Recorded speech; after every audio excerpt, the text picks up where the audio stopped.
आपने ना चोरी की बड़ी बड़ी घटनाओं के बारे में सुना होगा। बिहार से खबर आई थी कुछ दिनों पहले कि चोर एक ब्रिज चोरी करके ले गए। लेकिन उससे भी बड़ी खबर, अरावली रेंज में ना 31 पहाड़ियां चोरी करके ले गए चोर। जी हाँ, बिल्कुल सही, खनन माफिया की हम बात कर रहे हैं। उन्होंने ना इतनी ज्यादा इलीगल माइनिंग की कि 31 जो पहाड़ियां हैं ना वो गायब हो गई हैं, जो अब एग्जिस्ट ही नहीं करती। दिल्ली एनसीआर समेत आसपास के राज्यों में जो कंस्ट्रक्शन का मटेरियल इस्तेमाल होता है ना, कंकड़ इत्यादि, यहां से चुरा चुरा कर जो मटेरियल है देश के अलग अलग राज्यों में पहुंचाया गया। आप बताइए, क्या सरकार की सह के बिना ये पॉसिबल है? सरकार के नीचे से ये सब कुछ चल रहा था, पॉसिबल है? आंसर है नो। करप्शन का अद्भुत एग्जाम्पल है अरावली रेंज की इन 31 पहाड़ियों का चोरी होना। आज की डेट है 3 अगस्त 2023। कई सारे आर्टिकल्स आज हम डिस्कस करेंगे। सबसे पहले सी राजा मोहन का इंडियन एक्सप्रेस का साउथ एशिया से संबंधित आर्टिकल, दूसरे नंबर पे ट्रेजेक्ट्री ऑफ प्रोग्रेस और तीसरे नंबर पे deep tech startups. First important article C Raja Mohan का साउथ एशिया से संबंधित है और आप जीएस पेपर सेकंड के इस टॉपिक से आर्टिकल को रिलेट कर सकते हो। देखो, साउथ एशिया के बारे में ना दो बातें प्रचलित हैं।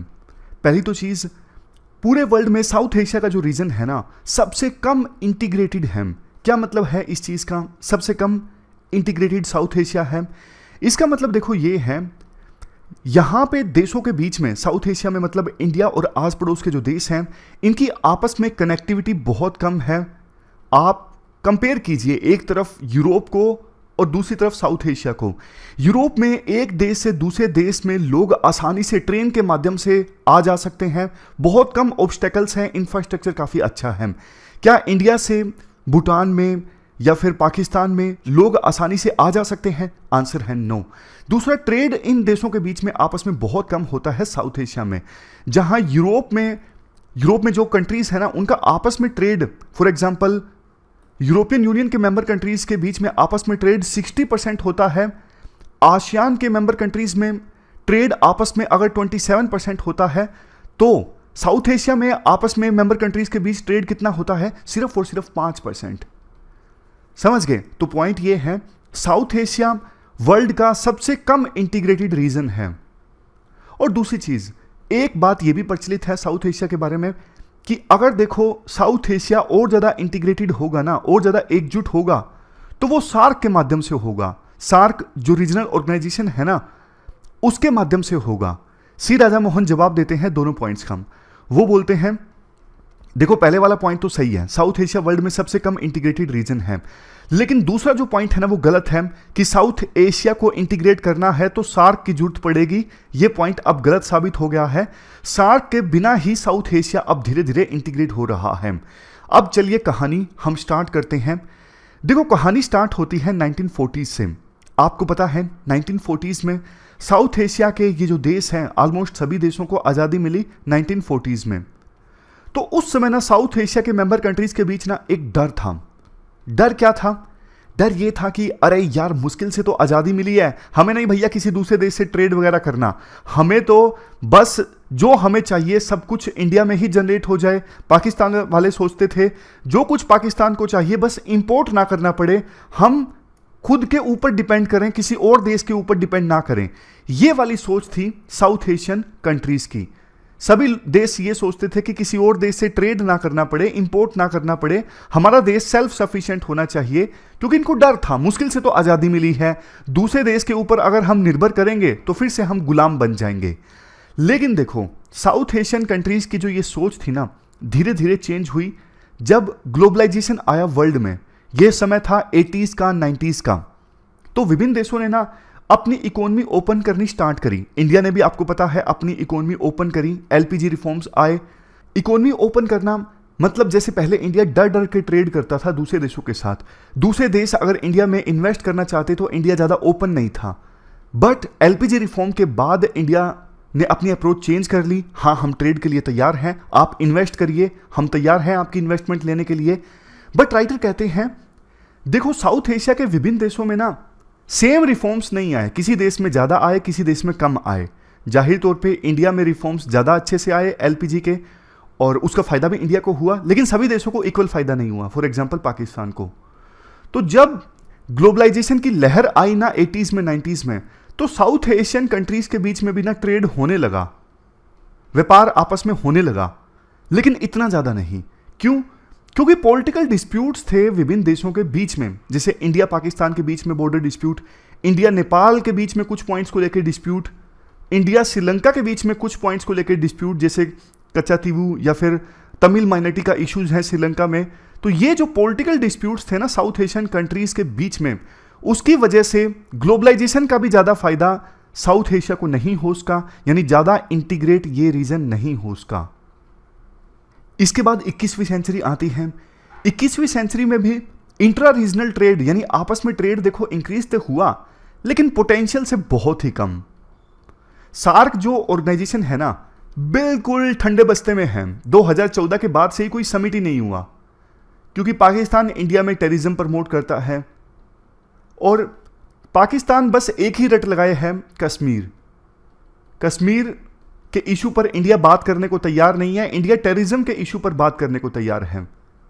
देखो ना, इंटरव्यू में ना एक क्वेश्चन पूछा गया था, इंटरव्यू बोर्ड ने एक कैंडिडेट से क्वेश्चन पूछा कि इंडिया पाकिस्तान रिलेशंस में सबसे बड़ा इशू क्या है। जानते हो कैंडिडेट ने क्या जवाब दिया?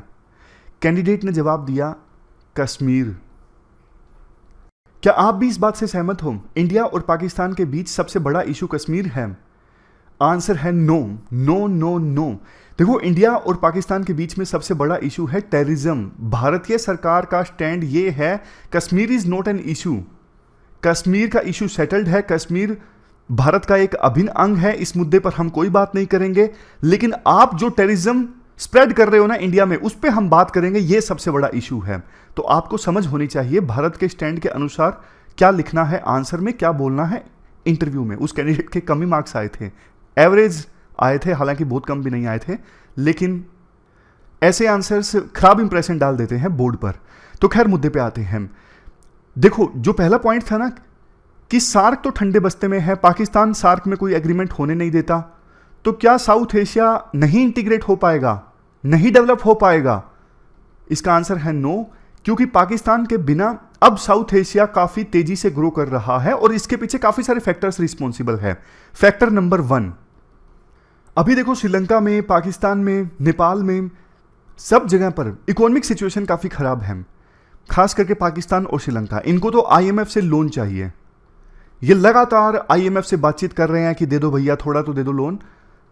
तो ना आईएमएफ इनको प्रेशराइज कर रहा है, लोन तो हम दे देंगे, बट आपको ना अपनी आदतें सुधारनी होंगी।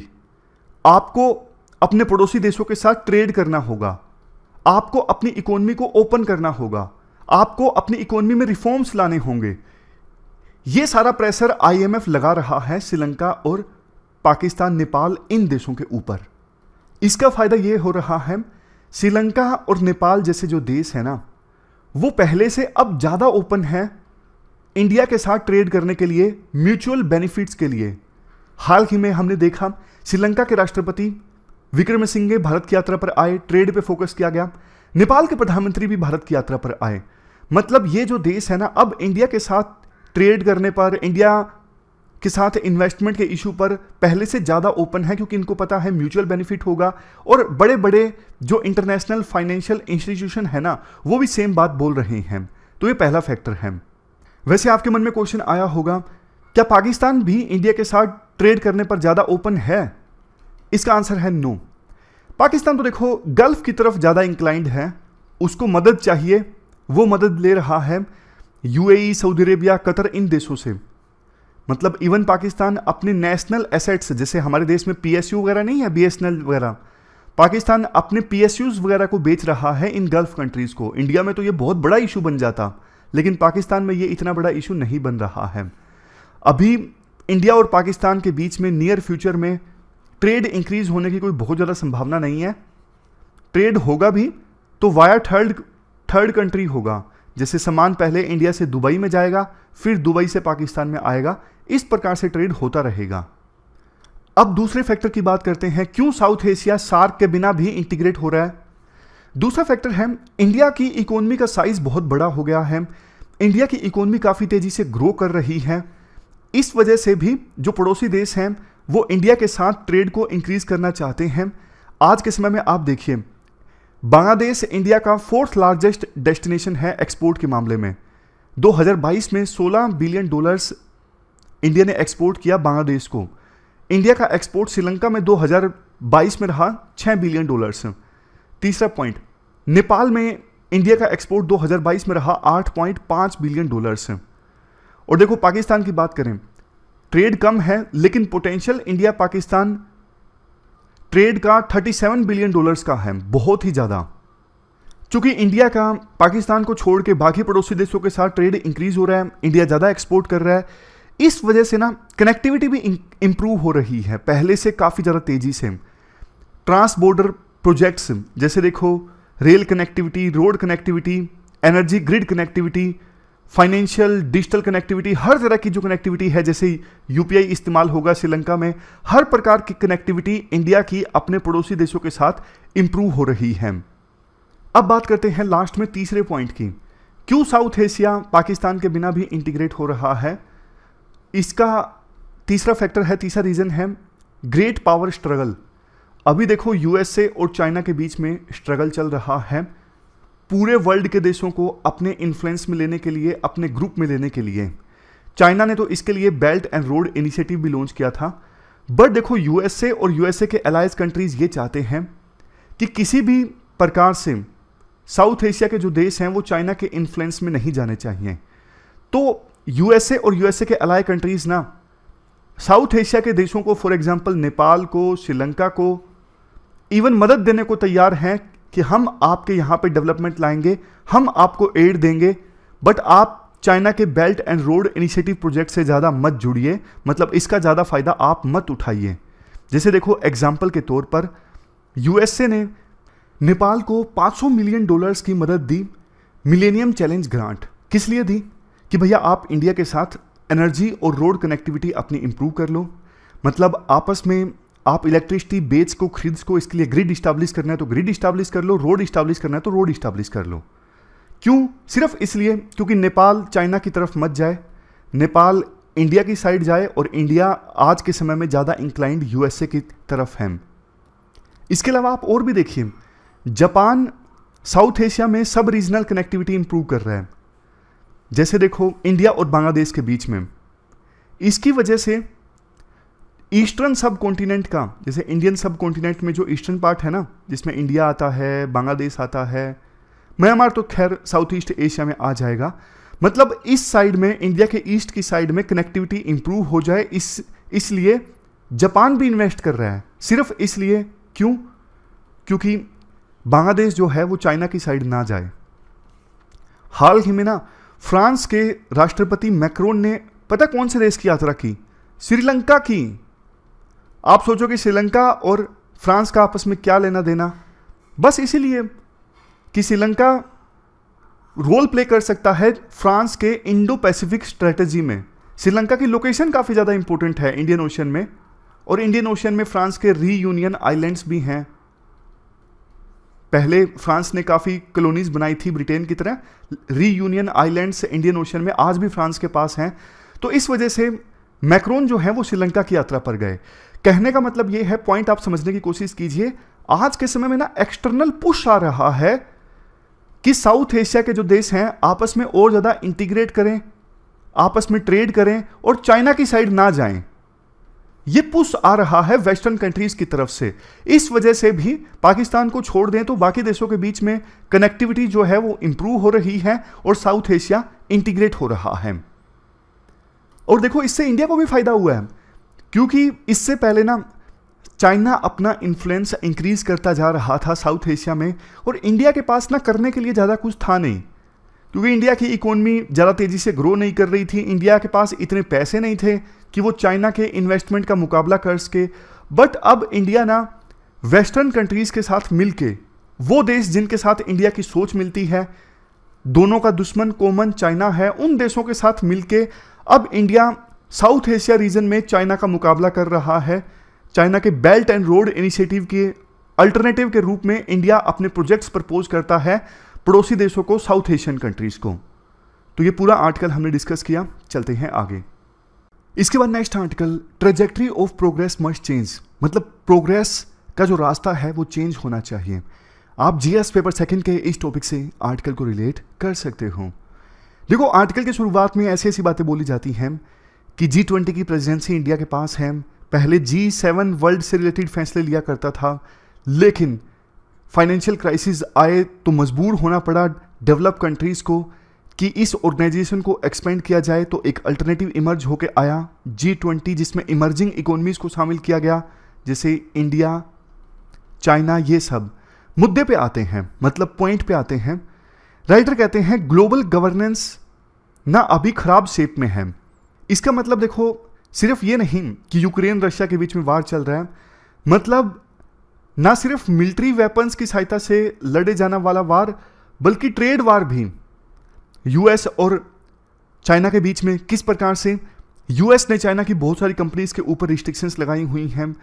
बहुत सारे लाखों लोग ऐसे हैं जो अपने देश को छोड़ के दूसरे देशों में जाना चाहते हैं अच्छी जॉब अपॉर्चुनिटीज के लिए, लेकिन जा नहीं पाते। बीच में ही समुद्र में डेथ हो जाती है, बॉर्डर क्रॉस करते वक्त डेथ हो जाती है। मतलब एक तरफ देखो इतनी ज्यादा गरीबी है, लोग 2 वक्त की रोटी का जुगाड़ नहीं कर पा रहे हैं। दूसरी तरफ कुछ मल्टी बिलियनर ऐसे हैं जो देखो स्पेस वेंचर पे काम कर रहे हैं, जिसकी सहायता से अगर कोई अमीर व्यक्ति स्पेस में जाना चाहता है राइड के लिए तो वो जा सकता है। इन प्रोजेक्ट्स पे भी कुछ मल्टी बिलियनर काम कर रहे हैं। तो देखो ये बहुत बड़ी आयरनी है, क्योंकि जो ये स्पेस राइड होगी इसका फायदा कौन उठा पाएगा? जो उठा पाएंगे वो भी तो बहुत ही ज्यादा अमीर होंगे ना। तो वर्ल्ड की जो प्रायोरिटीज हैं क्या सही जगह पे हैं? आंसर है नो। देखो, जो इकोनॉमिस्ट हैं या फिर स्टैटिस्टिशियन हैं वो आपको रेगुलर मिलेंगे डेटा प्रेजेंट करते हुए कि देखो गरीबी कितनी कम हुई है, अभी गरीबी का ये रेशियो है। लेकिन देखो कितना ही नंबर्स की सहायता से ये दिखा दिया जाए कि गरीबी कम हुई है, आप अपने आस पड़ोस में झांक के देख लीजिए, क्या वास्तव में गरीबी कम हुई है? आपको शायद जानने को मिलेगा कि अभी भी गरीब लोगों की संख्या बहुत ज्यादा है। अभी आप देखिए, जो कंजम्पशन का मॉडल विभिन्न देशों ने अपनाया हुआ है ना, इसको हमारा प्लेनेट यानी अर्थ ज़्यादा समय तक नहीं झेल पाएगा। कितना तेज़ी से अर्थ का जो एवरेज टेम्परेचर है वो गर्म हो रहा है और जिसका कंसिक्वेंसेस हमने देखे। इसलिए कंजप्शन सेंट्रिक जो मॉडल है ना, इसे हमने चेंज करना होगा। और सिर्फ इकोनॉमिक ग्रोथ से काम नहीं चलेगा कि हाँ किसी देश की इकोनॉमी जब ज़्यादा ग्रोथ रेट से ग्रो करेगी तो मतलब उस देश की समस्याएं सोल्व हो जाएंगी। नहीं, ज़्यादा इकोनॉमिक ग्रोथ रेट से वर्ल्ड की प्रॉब्लम्स का समाधान नहीं होगा। जो ग्रोथ रेट है ना वो सस्टेनेबल भी होनी चाहिए, इक्विटेबल भी होनी चाहिए। इक्विटेबल मतलब ग्रोथ का फायदा सभी सेक्शंस को मिले, सभी लोगों को मिले। और दूसरी तरफ ग्रोथ ऐसी होनी चाहिए कि ऐसा नहीं कि अभी 3-4 सालों के लिए तेजी से वो देश ग्रो कर जाएगा क्योंकि रिसोर्सेज का एक्सप्लोटेशन चल रहा है, लेकिन आगे जाके ग्रोथ एकदम से डाउन हो जाएगी। ऐसा नहीं, सस्टेनेबल होनी चाहिए। आने वाले जनरेशन्स के लिए भी कुछ हम छोड़ के वैसी ग्रोथ होनी चाहिए। इंडिया, वैसे देखो इंडिया के पास आज के समय में G20 की प्रेसिडेंसी है और इंडिया वासुदेव कुटुंबकम के सिद्धांत पर आगे चलता है, मतलब 1 अर्थ 1 फैमिली 1 फ्यूचर। सभी लोगों को, सभी ह्यूमन बींग्स को इंडिया एक परिवार मानता है। इंडिया ये भी बात करता है कि वर्ल्ड के सभी लोगों की लाइफ अच्छी हो, इसके लिए प्रयास होने चाहिए। लेकिन देखो राइटर ये बोलते हैं जिस अप्रोच के साथ प्रॉब्लम क्रिएट हुई है, जिस अप्रोच की वजह से प्रॉब्लम क्रिएट हुई है, उसी अप्रोच से आप प्रॉब्लम सोल्व करने की कोशिश करोगे ना तो प्रॉब्लम आपकी कभी सोल्व नहीं होगी। समझ गए? मतलब जिस आइडियोलॉजी के साथ आप चल रहे थे कि कंजम्पशन करो, ग्रोथ होगी, सबका फायदा होगा, उसी की वजह से तो प्रॉब्लम क्रिएट हुई है। अगर आप उसी सोच के साथ प्रॉब्लम का समाधान करोगे तो बल्कि प्रॉब्लम और ज्यादा बढ़ जाएगी। 2015 में ना सभी कंट्रीज ने 17 यूएन सस्टेनेबल डेवलपमेंट गोल्स को अडॉप्ट किया था। ये अचीव करने हैं 2030 से पहले, और टाइम देखो काफी तेजी से बीत रहा है। जो अमीर देश हैं वो एमिशंस को एक लेवल से ज़्यादा कम करने के लिए तैयार नहीं है। वो कह रहे हैं डेवलपिंग कंट्रीज भी एमिशंस को कम करें। वो रिस्पॉन्सिबिलिटी ही लेने को तैयार नहीं है कि ऐतिहासिक रूप से हम ही रिस्पॉन्सिबल हैं। आज जो प्लेनेट गर्म हो रहा है इसके लिए एम्प्लॉयमेंट की प्रॉब्लम सिर्फ देखो गरीब देशों में नहीं है, डेवलपिंग कंट्रीज में नहीं है, इवन रिच कंट्रीज भी अनएम्प्लॉयमेंट की प्रॉब्लम से जूझ रही हैं।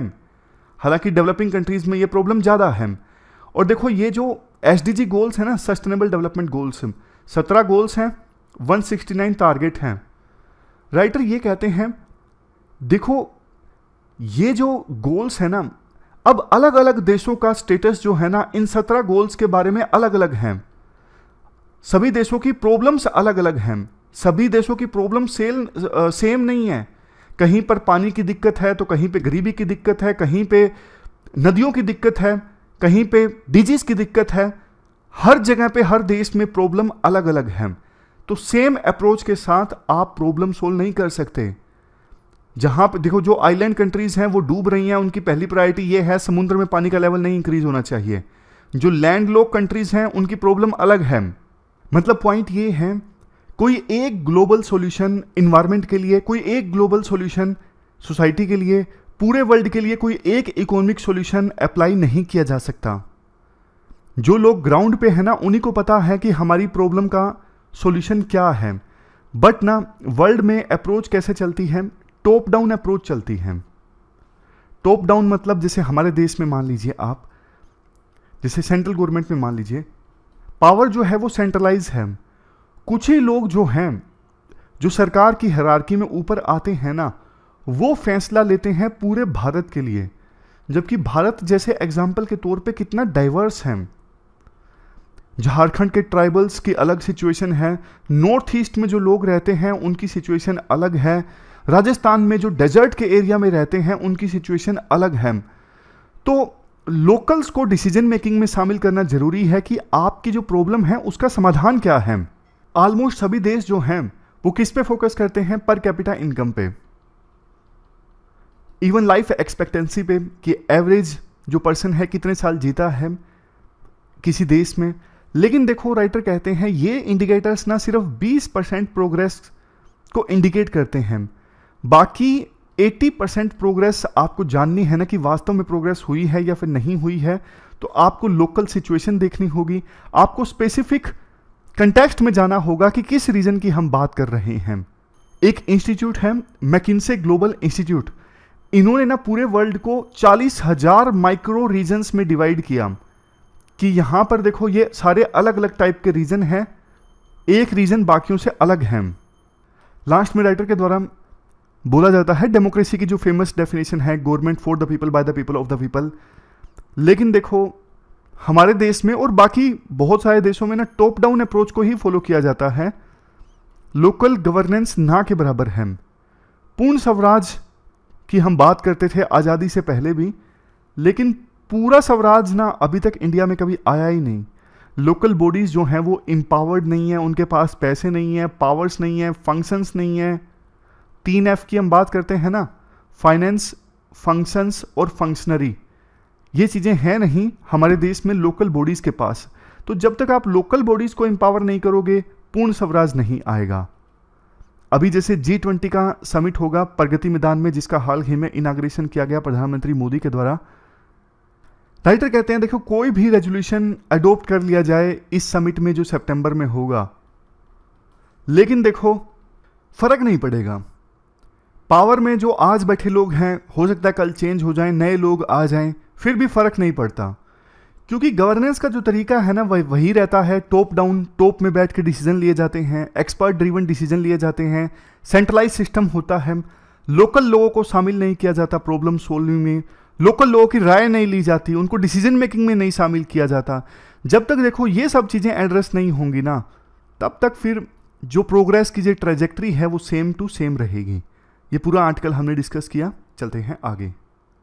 इसके बाद next article deep tech startups से संबंधित है और आप जीएस पेपर 3 के इस टॉपिक से आर्टिकल को रिलेट कर सकते हो। देखो हमारे देश में ना पिछले कुछ सालों में स्टार्टअप बूम देखने को मिला है। शार्क टैंक जैसे प्रोग्राम भी आने लगे हैं, मतलब देश का जो यूथ है वो आकर्षित हुआ है स्टार्टअप्स की तरफ, ये अच्छी बात है। और देखो ना सिर्फ अर्बन एरियाज में बल्कि रूरल एरियाज में भी स्टार्टअप्स देखने को मिल रहे हैं, ये अच्छी बात है। और ना सिर्फ टीयर 1 सिटीज़ में जैसे बेंगलोर, चेन्नई, दिल्ली जैसी सिटीज़ में, बल्कि टीयर 2, टीयर 3 सिटीज़ में भी स्टार्टअप्स देखने को मिले हैं। और इनमें से ना बहुत सारे स्टार्टअप्स जो है ना डीप टेक स्टार्टअप्स भी हैं। सबसे बड़ा क्वेश्चन यही है कि ये डीप टेक स्टार्टअप्स कौन से हैं। देखो ऐसे स्टार्टअप्स जो एडवांस टेक्नोलॉजी, एडवांस इंजीनियरिंग के आधार पे जिन्होंने अपना मॉडल इस्टेब्लिश किया है, ऐसे स्टार्टअप्स जो इतनी टेक्नोलॉजी में एडवांसमेंट लेके आ रहे हैं कि इससे सोसाइटी में जीवन कैसे जिया जाता है उस पर इम्पैक्ट पड़ेगा। कुछ अपने आप में बिल्कुल ही नए तरह का प्रोडक्ट जो मार्केट में एग्जिस्ट ही नहीं करता। तो ऐसे जो स्टार्टअप्स होते हैं ना, वो डीप टेक स्टार्टअप्स होते हैं, जैसे आर्टिफिशियल इंटेलिजेंस टेक्नोलॉजी का इस्तेमाल करके या फिर इंटरनेट ऑफ द थिंग्स, बिल्कुल नए तरह का प्रोडक्ट जो मार्केट में एग्जिस्ट ही नहीं करता, जिससे लोगों का जीवन बदल जाएगा। तो ऐसे जो स्टार्टअप्स हैं ना, वो हैं डीप टेक स्टार्टअप्स। ऐसे स्टार्टअप्स भी हमारे देश में अब काफ़ी ज़्यादा आने लगे हैं। मतलब ऐसा नहीं कि पहले तो इंडिया में ना सारे इंटरनेट बेस्ड स्टार्टअप आया करते थे, स्विगी आ गया, जोमेटो आ गया, सारे इंटरनेट बेस्ड। लेकिन अब space based startup, remote sensing, artificial intelligence, robotics, biotech, pharma, electric vehicles, drone, telecommunication, semiconductor, defence और भी अनेकों तरह के स्टार्टअप्स हमारे देश में आने लगे हैं।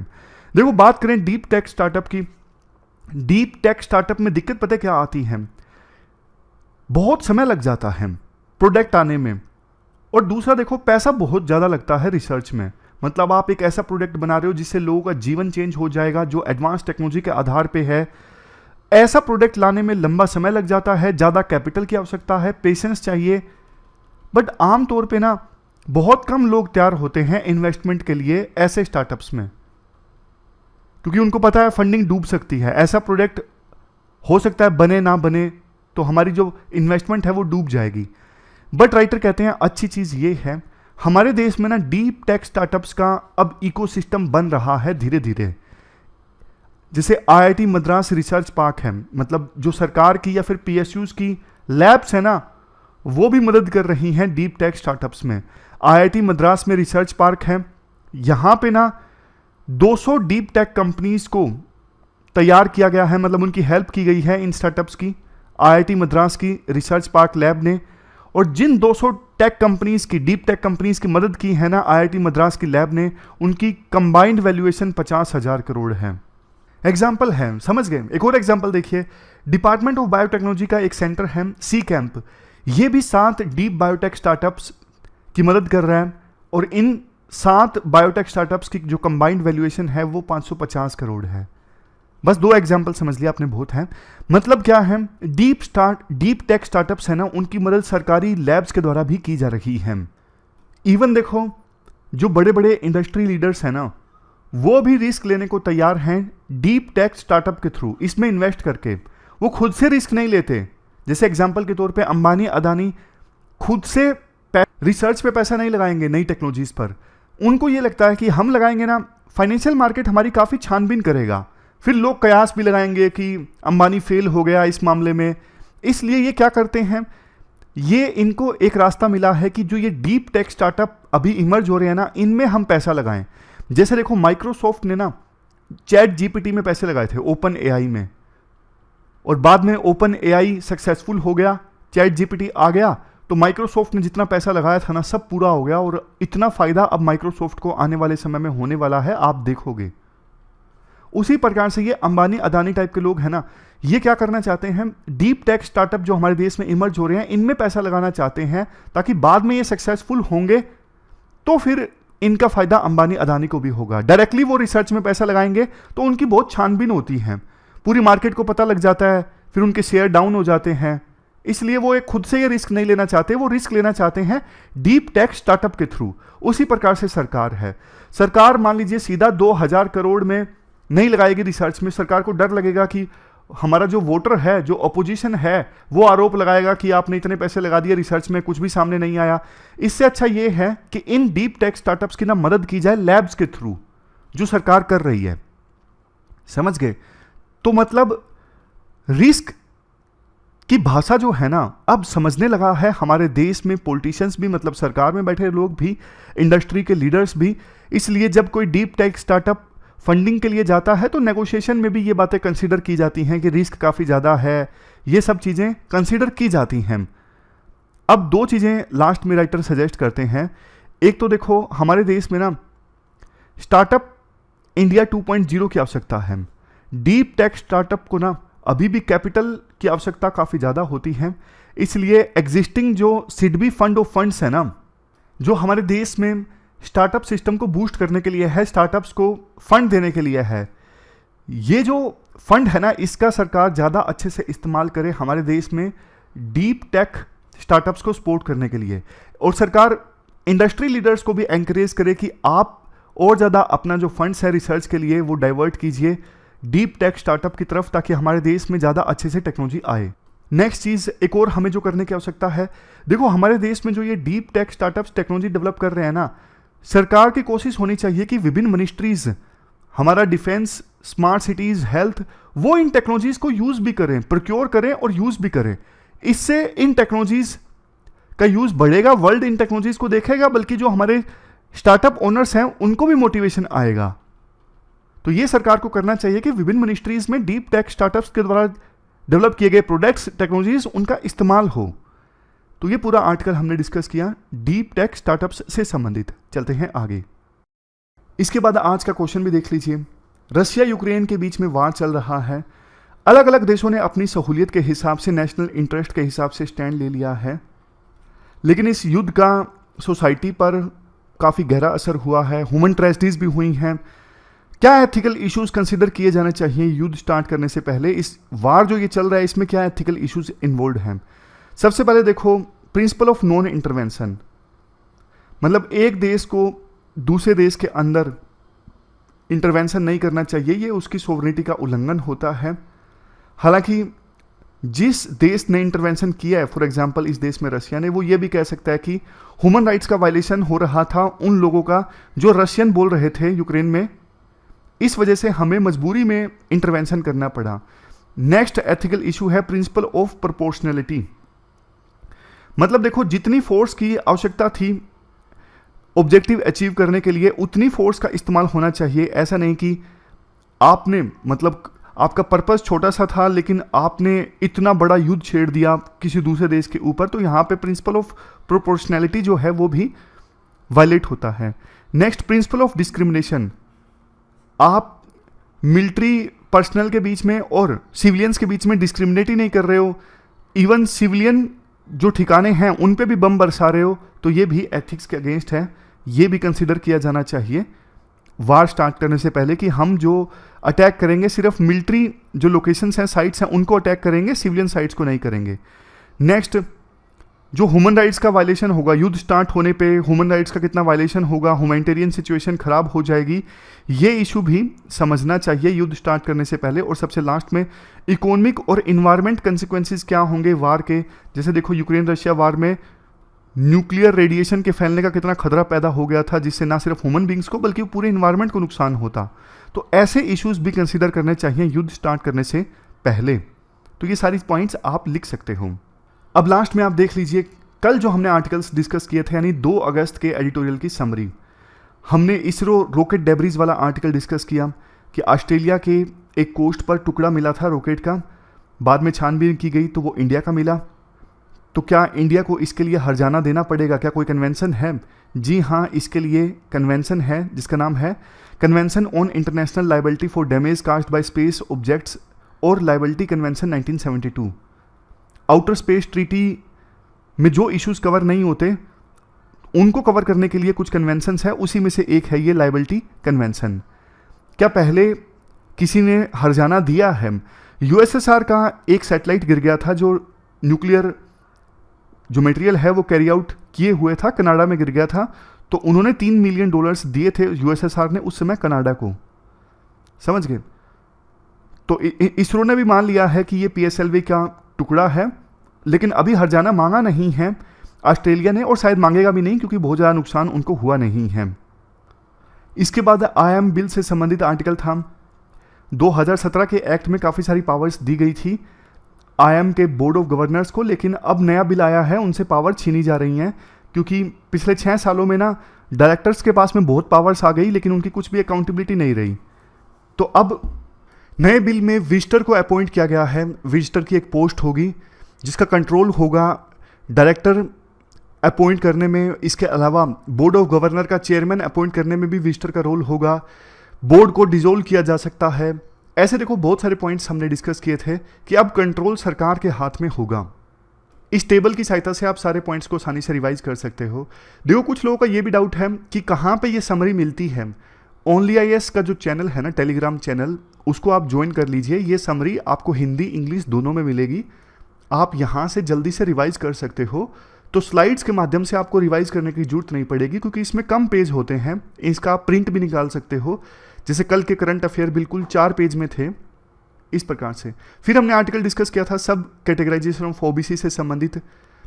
क्यों जरूरी है? क्योंकि सभी ओबीसी कम्युनिटीज़ को ना नहीं मिल पाया है लाभ रिजर्वेशन का, इसलिए कोटा विद इन कोटा की आवश्यकता है।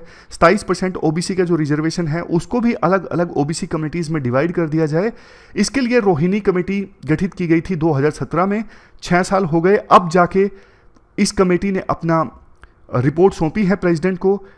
डेटा भी है, जैसे देखो रोहिणी कमीशन ने एनालाइज किया कि 1.3 लाख सेंट्रल जॉब्स जो हैं, मतलब इन इतनी जॉब्स का डेटा एनालाइज किया था। 97% जो बेनिफिट्स हैं 25% कास्ट को हैं, और 37% ओबीसी कम्युनिटीज ऐसी हैं जिनको 0 बेनिफिट मिला है रिजर्वेशन का।